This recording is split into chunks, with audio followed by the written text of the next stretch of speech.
जन्म दिवस का उत्साह। क्रांति गुरु चंद्रमोहन और पूर्व सांसद डॉक्टर संजीव बालियान ने 1.25 लाख पौधारोपण अभियान से दिया ऐतिहासिक संदेश।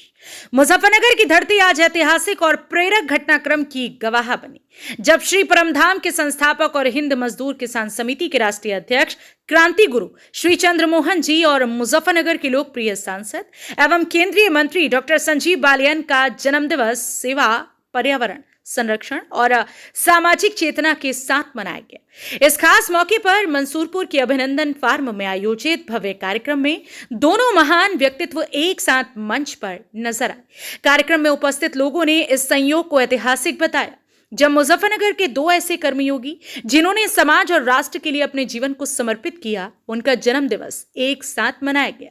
संसद से लेकर जमीन तक सेवा का संकल्प। डॉक्टर संजीव बालियान संसद में जहां किसानों, जवानों और जनता की आवाज बनकर देश की राजनीति में अपनी प्रभावशाली उपस्थिति दर्ज कराते हैं, वहीं क्रांति गुरु चंद्रमोहन जी समाज को नशा, जातिवाद और अन्य कुरीतियों से मुक्त करने के लिए निरंतर अभियान चला रहे हैं। दोनों ने आज के इस कार्यक्रम को केवल औपचारिकता तक सीमित न रखकर इसे धरती बचाने का महाअभियान बना दिया। 1.25 लाख पौधारोपण अभियान का ऐलान।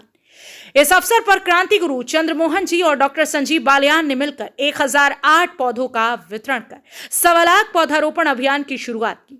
यह अभियान न केवल मुजफ्फरनगर बल्कि पूरे देश को पर्यावरण संरक्षण की प्रेरणा देगा। चंद्रमोहन जी ने अपने संबोधन में कहा, वृक्ष साक्षात जीवन है, इन्हें अपने बच्चों की तरह पालो। जातिवाद और नशा समाज को खा रहे हैं, इन्हें जड़ से खत्म करना होगा, तभी समाज, शरीर, देश और मानवता बचेगी। डॉक्टर संजीव बालियान ने भी इस मौके पर कहा, पर्यावरण का संरक्षण केवल सरकार की नहीं, हर नागरिक की जिम्मेदारी है। जब धरती हरी भरी रहेगी तभी देश स्वस्थ और समृद्ध बनेगा। चंद्रमोहन गुरु जी की अनूठी सोच। ज्ञात हो कि क्रांति गुरु चंद्रमोहन जी हमेशा समाज को नई दिशा देने वाले ऐतिहासिक कदम उठाते रहते हैं। जाति तोड़ो, नशा छोड़ो और वृक्षों को बच्चों की तरह पालो, ये उनका जीवन मंत्र है। आज का पौधारोपण अभियान उनके इसी संकल्प का हिस्सा है। उन्होंने कार्यक्रम में जोरदार उद्घोष दिया, धरती को वृक्ष दो, पूरे गुरु का साथ दो, जाति को त्याग दो, शहीदों को सम्मान दो। बढ़ती गर्मी और चेतावनी। चंद्रमोहन जी ने बढ़ती गर्मी, जलवायु परिवर्तन और प्राकृतिक आपदाओं पर चिंता व्यक्त करते हुए कहा, हमने अगर अब भी प्रकृति को नहीं समझा तो वह दिन दूर नहीं जब हम कोरोना से भी भयंकर महामारी झेलेंगे। प्रकृति के रौद्र रूप को हमने कोविड में देखा, अब चेत जाओ। जन्म दिवस पर सेवा और पर्यावरण को समर्पित कार्यक्रम। डॉक्टर संजीव बालियान के जन्म दिवस को भी लोगों ने अनूठे अंदाज में मनाया। फूल मालाओं की बजाय पौधा वितरित किए गए। पर्यावरण के नाम ये कार्यक्रम समर्पित किया गया। लोग कहते नजर आए कि मुजफ्फरनगर के सांसद होने के साथ ही संजीव बालियान देश के उन नेताओं में हैं जो किसानों, युवाओं और विकास की बातें संसद तक पहुंचाते हैं। आज उन्होंने अपने जन्म दिवस को पर्यावरण को समर्पित कर ये साबित कर दिया। कार्यक्रम में उमड़ी भीड़, जनसैलाब ने दिया संदेश।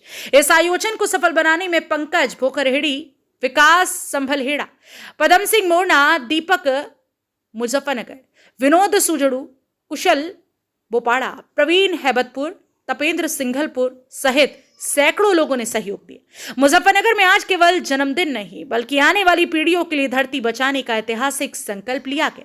चंद्रमोहन गुरुजी और सांसद संजीव बालियान ने अपने जन्मदिवस को सिर्फ उत्सव नहीं बल्कि समाज सेवा का प्रतीक बना दिया। जब वृक्ष बचेंगे तभी जीवन बचेगा, जब जाति और नशा मिटेगा तभी मानवता खिलेगी। यही चंद्रमोहन गुरुजी और डॉक्टर संजीव बालियान का सच्चा संदेश है। जनपद मुजफ्फरनगर से संवाददाता तनवीर मलिक की रिपोर्ट। गुरुजी, आज का दिन बहुत महत्वपूर्ण है। आज के दिन गुरु महाराज ने हमें जाति रहित एकजुटता का अभियान सौंपा था, आषाढ़ मास की कृष्ण पक्ष की त्रयोदशी के दिन। और संयोग ऐसा है कि इस दिन हमारा जन्मदिन भी है, तो हम हर साल इस दिन एक जाति रहित नशा मुक्त अभियान की भी शुरुआत करते हैं। 1.25 लाख वृक्षारोपण का अभियान, कि हम पूरे चौमासे में 1.25 लाख वृक्षों का रोपण करें।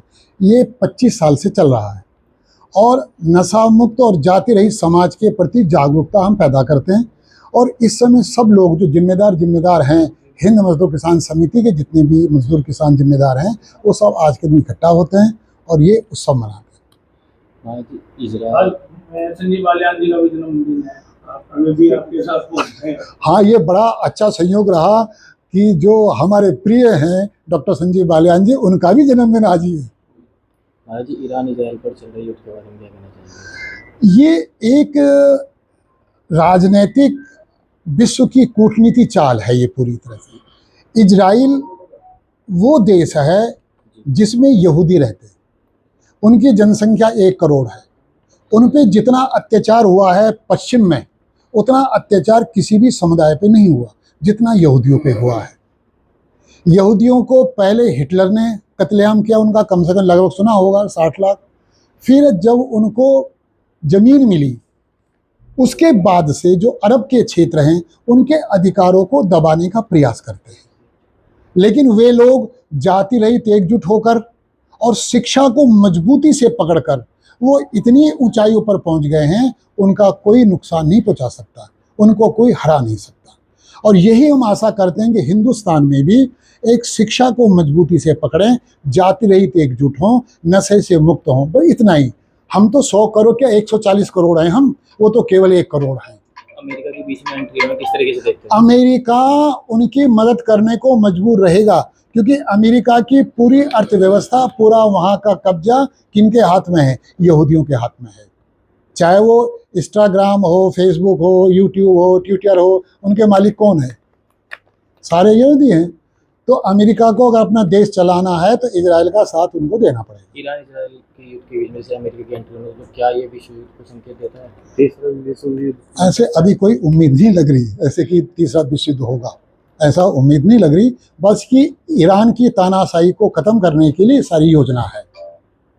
महाराज जी 2025 को बीते हुए अभी 6 महीने हुए हैं, उसे खूनी साल बताया जाए, इसमें बड़े बड़े हादसे हो रहे हैं, प्लेन क्रैश हो रहे हैं। ऐसे 2012 को भी कहा था, पृथ्वी पलटेगी, पलटी गई। महाराज जी, कुछ नहीं आजकल होगा। पत्नियों द्वारा पतियों को मारने का मामला सामने आ रहा है प्रेमी के चक्कर में, क्या कहना चाहेंगे? ये तो आजकल ऐसा हो रहा है, धर्म से लोग हट रहे हैं, पूजा पाठ कोई करता नहीं, वास्तविक पाखंड में जम रहते हैं, पति पत्नी का संबंध पता नहीं। और हिंदुओं में तो डिवोर्स और तलाक की परिकल्पना है भी नहीं। वहाँ तो पति जो है और पत्नी का संबंध मृत्यु पर्यंत होता है, लेकिन धर्म की शिक्षा है नहीं, इसलिए ये उन्मत्त हैं। ये जल्दबाजी में विवाह हो रहे हैं, जल्दबाजी में टूट रहे हैं। ठीक है ना? अभी मुजफ्फरनगर एक भोपाल में एक माँ द्वारा अपने 2 बच्चों को जहर देकर मार दिया गया प्रेमी के चक्कर में, एक 4 साल का बेटा और 1 साल की बेटी। अभी नहीं तो अपवाद होते रहते हैं, तो जानवरपन, दरिंदगी, ये तो मानव समाज में रहती है। लेकिन हमको सबसे बड़ा ये काम करना चाहिए कि हम अपने माहौल में नशा जाति मुक्त अभियान में शामिल हों। अगर हमने जीवन में एक मनुष्य को भी नशा और जाति मुक्त कर दिया, समझ लेना हमने कई हजार यज्ञ कर लिए, कई हजार यज्ञ।